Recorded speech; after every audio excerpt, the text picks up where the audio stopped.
जैसे कि हम पिछले 2-3 एपिसोड से देख रहे हैं कि सिक्कों का बहुत ही विकास हुआ है। एक छोटा स्कूल का बच्चा कॉइन्स कलेक्शन करता था, उस तरह से शुरू होते हुए आज ये कॉइन की हॉबी एक बहुत बड़ी इंडस्ट्री में फैल चुकी है। आज लाखों लोग हैं जो इसमें कलेक्शंस करते हैं, जो इसमें डील करते हैं, जो इसमें के लाखों लोग ऐसे हैं जिनके घर इस वजह से चलता है। तो जब कोई चीज़ एक हॉबी से बढ़कर एक इंडस्ट्री में बदल जाती है तो उसके साथ साथ उसकी पूरी इकोसिस्टम बन जाती है। तो अगर कोई कॉइन कलेक्शन कर रहा है तो उसके साथ किताबें आएंगी, उसके एक्सपर्ट्स आएंगे, उसके डीलर्स आएंगे, उसके शॉप्स आएंगी, उसके ऑक्शन हाउसेस आएंगे, उसके एक्सेसरीज आएंगी। तो इस तरह से पूरी इकोसिस्टम फैलती है। इस तरह से लाखों लोगों का घर उससे चलता है। तो ये आप देखेंगे कि जब हॉबी इतनी बड़ी बनती है तो उसके साथ साथ एक नया पैमाना भी उसके अंदर आता है जिसको हम कहते हैं इन्वेस्टमेंट। जो चीज़ अगर आप 200 रुपये का सिक्का लेते हैं तो वो इन्वेस्टमेंट में किस तरह से काम आएगा। लोगों को लगता है कि ये कैसे करना चाहिए या नहीं। मैं कहूँगा करना चाहिए, क्योंकि ये देखिए, अगर आप थोड़ा पीछे जाएंगे 2018 से आप 2000 के साल में जाएंगे तो उस वक्त कोई एक सिक्का है, उस वक्त वो सिक्का क्या दाम में बिकता था। आज 18 साल के बाद वो सिक्का क्या दाम में बिकता है। वही सिक्का आज से 25 साल पहले क्या दाम में बिकता था और 50 साल पहले क्या दाम में बिकता था।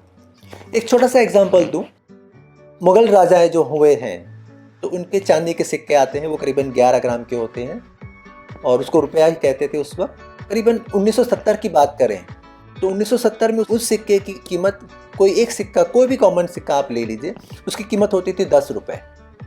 वही सिक्का 1985 में अगर हम देखें तो उसकी कीमत बढ़कर 100 रुपये हुई थी। वही सिक्का 2000 के साल में जो 2 रुपये, 4 रुपये, 5 रुपये का था वो 80-100 रुपये तक गया। वही सिक्का 2000 के साल में पहुंचा है करीबन 300 रुपये का। और अभी की अगर हम बात करें तो वही 300 रुपये का जो कुछ साल पहले सिक्का था, उस सिक्के की कीमत आज 600 रुपये कम से कम है। तो अगर आप ये देखेंगे, अगर आप ग्राफ पे डालेंगे तो सिक्कों की कीमत धीरे धीरे ऊपर जा रही है। तो ये बहुत अच्छी बात है कि अगर सिक्कों की कीमत ऊपर जा रही है, आप इसमें और सिक्के खरीदिए और कुछ सालों बाद जब उसकी कीमत बढ़ जाएंगे तब उसको बेच दीजिए। तो ये इन्वेस्टमेंट का सबसे पहला और अहम पहलू हुआ।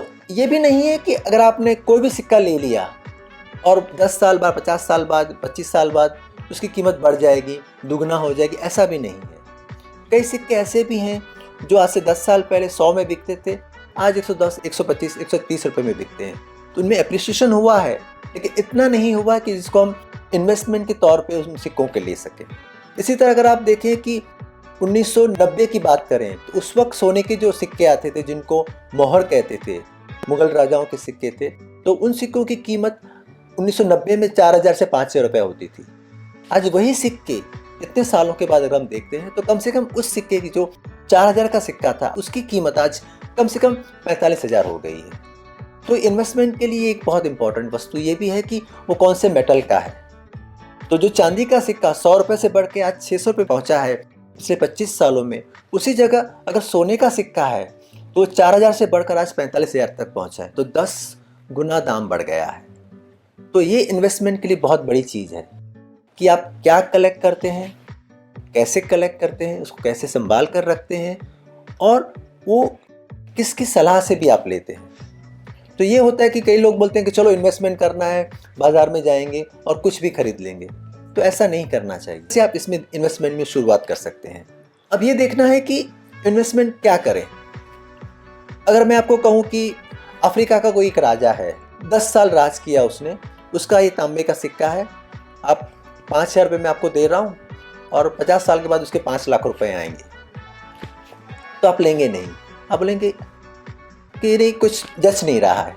क्यों? क्योंकि एक तो ये बात है कि अफ्रीका का है जिसके बारे में आपको कुछ भी पता नहीं है, दूसरा वो तांबे का है, छोटा इतना है कि आपको दिखता भी नहीं है और आपको उस पर विश्वास ही नहीं आ रहा है कि उसके दाम बढ़ेंगे।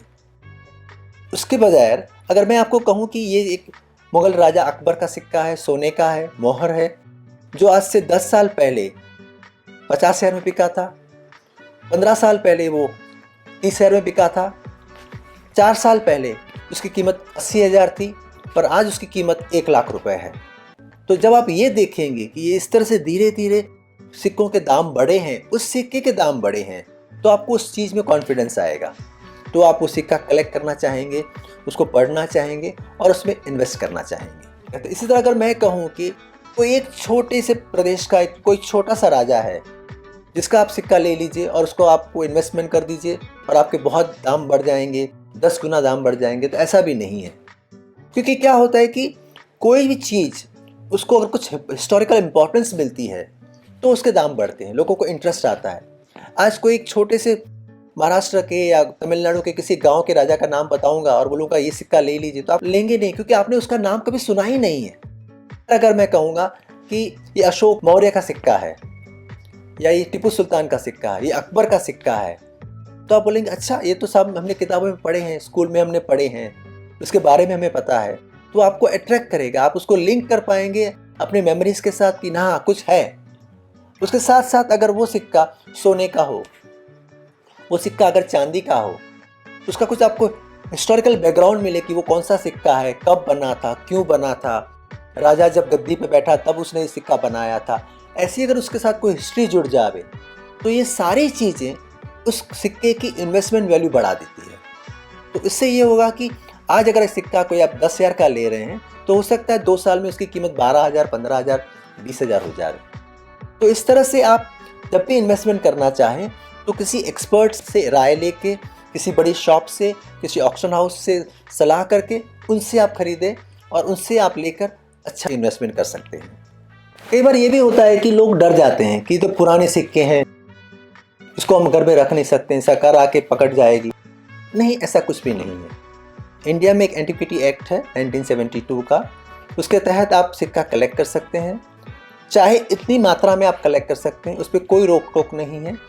ना ही आपको उसका कोई रिकॉर्ड सरकार को देना है कि आपने कितने सिक्के लिए हैं, ना ही आपने कितने में लिए हैं, किससे लिए हैं, कब लिए हैं, उसकी फ़ोटो गवर्नमेंट को देना है, कुछ भी देने की ज़रूरत नहीं है। तो आप चाहें उतने सिक्के कलेक्ट कर सकते हैं। और दूसरी 2 बड़ी चीज़ें हैं जो अभी कुछ सालों से चल रही हैं कि सरकार खुद इन सिक्कों के कलेक्शन को, सिक्कों के संग्राहकों को बहुत बड़ी तादाद में हेल्प कर रही है, उनको बढ़ावा दे रही है।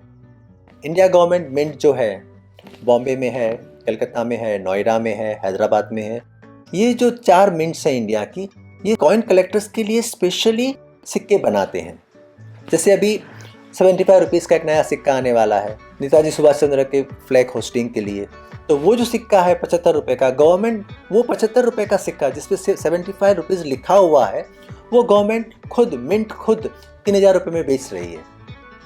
क्यों? क्योंकि वो चांदी का बना हुआ है, उसमें काफ़ी सारी चांदी है, उसको स्पेशल तरीके से डाला गया है, बनाया गया है, उसको अच्छे से प्लास्टिक बॉक्स में पैक करके एक कलेक्टिव आइटम बनाकर गवर्नमेंट उसको बेच रही है।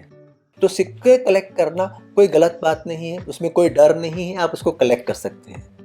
इसके साथ साथ एक दूसरी बहुत बड़ी चीज़ इस सरकार ने पिछले साल की, वो था जीएसटी में सिक्कों को उन्होंने ले लिया है।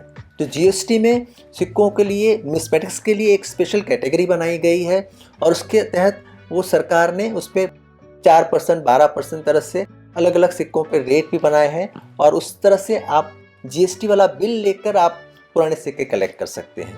तो इस तरह से आपको कॉइन्स कलेक्शन करना बहुत आसान हो जाएगा, कॉइन्स में इन्वेस्टमेंट करना आपके लिए बहुत आसान हो जाएगा और आप लेकर अपना कॉइन्स का कलेक्शन करिए, कॉइन्स को देखिए, खुश रहिए, अपने पुराने